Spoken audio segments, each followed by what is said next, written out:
There is a growing citizens movement demanding an explanation of chemtrails.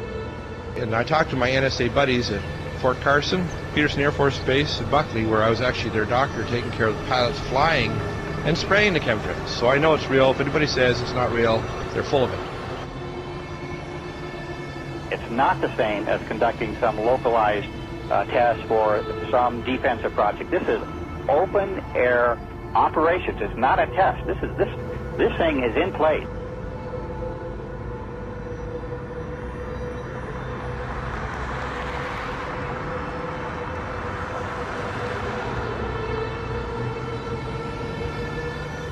It didn't start till about 1996. Exactly.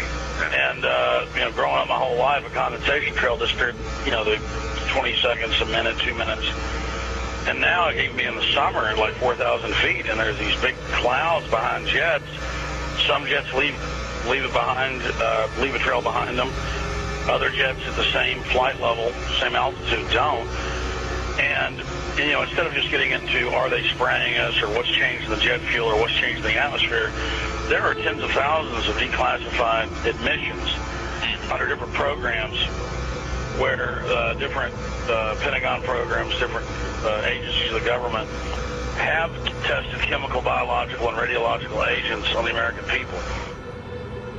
Talking about this a few years ago was extremely dangerous. Now that we have YouTube and more social networking devices, such as even Rupert's MySpace, this is really getting out in such a way that they can't control it. They must just be really, if you could use the expression, shitting themselves over this, because they can't control people now talking about the elephant in the room, what is so obvious to all of us.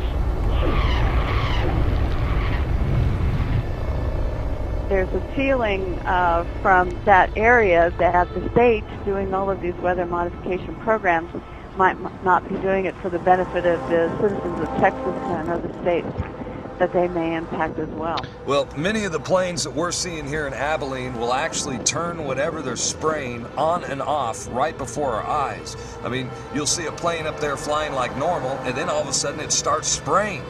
We've seen them fly off into the distance and then loop around and fly back again. These are not your typical planes with a preordained path destination from city to city. Someone needs to explain to me why do they stop traveling in one particular direction and then loop around and come back again. They perform this behavior so many times that we start seeing the tic-tac-toe grids in the sky. We're witnessing the giant X's. And I mean, Rosalind, when you and I grew up, these contrails naturally dissipated in a few seconds or perhaps a minute max.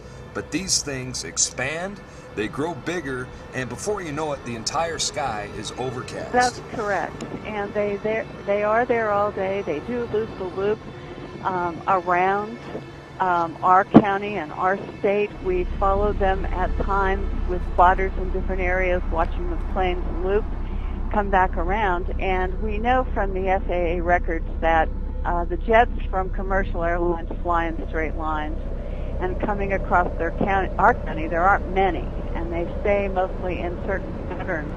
The jets that we see leaving the persistent jet contrails move in directions that normal jets wouldn't fly because it would use too much fuel and put them off schedule. And the jets that we see here do loops. We've got pictures of them looping the same X's and crosshatches. But I believe that some of that, not only are they looking for keeping something in the air almost all the time, but we feel that some of the markings are to mark the start and stop areas for their programs so that they can watch their experiments either from satellite or the ground.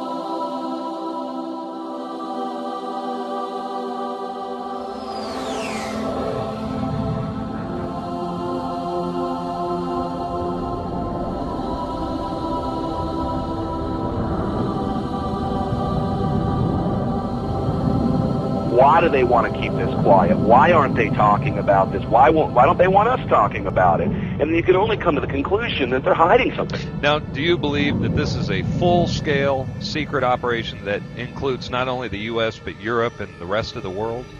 Well, that's apparent because you can see the pictures from all over the world, and I get them constantly. Some areas are worse than others. The excuse for this is, number one, weather modification, number two, to save us from global warming, and number three, to save us from the terrorists. A lot of these programs, of which there are many patterns and which has been designated as wake vortex simulation carried out by NASA Langley Research Center, many of these operations and the patents go on to explain how if there is a biological attack by terrorists at some point, that these exercises and practices will, in a sense, save us with the spider webbery that comes down from the aerosol spraying, potentially gathering the chemical mass spray that could be sprayed on any given population. The problem with that is the terrorists don't have the means to deliver this. They don't have the access to deliver this over the American populace per se. And the only people who have been doing this, that is biological experiments on the American people, is the military themselves, which has been admitted from everything from Operation Shad to the spraying that happened in San Francisco, I believe back in the 60s and the 70s, that literally killed people.